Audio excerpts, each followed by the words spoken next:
आम्ही जर आपण पाहिलं तर मुंबईत गेल्या 4 ते 5 दिवसांपासून ठिकठिकाणी आंदोलन होत आहेत, मोर्चे निघत आहेत. त्याचं कारण एकच आहे, ते म्हणजे नीटचा जो पेपर लीक झाला त्यानंतर 20 ते 21 मुलांनी जे आहेत ते आत्महत्या केली होती आणि कुठेतरी त्याच्या निषेधार्थ सुरुवातीला आपण पाहिलं की जंतर मंतरवरती अभिजित दिपके यांनी आंदोलन सुरू केलं. त्यानंतर सोनम वांगचुक हे उपोषणाला बसले होते.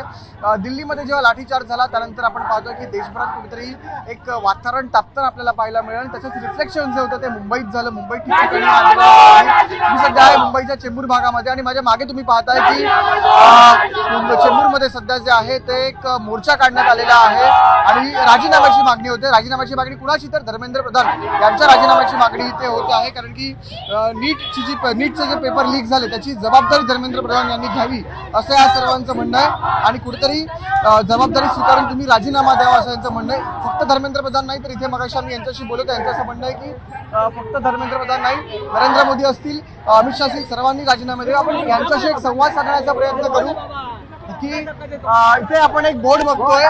या बोर्ड वरती इथे काही लिहिलेलं नाही. आपण या तरुणाशी संवाद साधू. मित्रा, हातात बोर्ड आहे पण बोर्डवरती काही नाही आहे.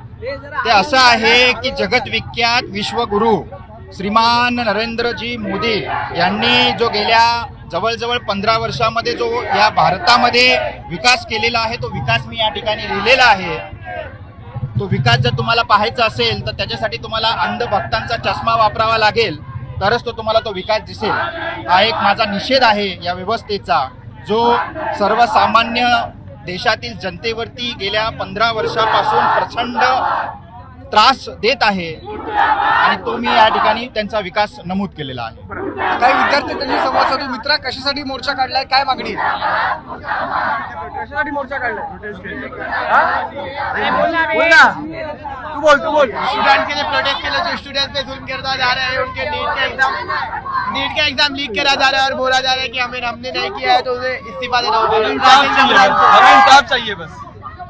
आपण पाहतोय की काही विद्यार्थी बोलतात पण काही विद्यार्थ्यांना काय बोलायचं हे माहीत नाहीये किंवा समजत नाहीये. पण एकंदरीत आपण परिस्थिती पाहिली तर आम्हाला न्याय हवा असा या मोर्चामधून जो आहे तो सूर उमटतोय आणि सर्वांची एकच मागणी आहे की धर्मेंद्र प्रधान यांनी राजीनामा द्यावा. मुंबईत ठिकठिकाणी जे आहेत ते मोर्चे होतात. आता आपण पाहतोय की काल देखील राज ठाकरे आणि उद्धव ठाकरे यांनी मोर्चाची घोषणा केली आहे. 26 जुलैला देखील मुंबईत मोर्चा होणार आहे.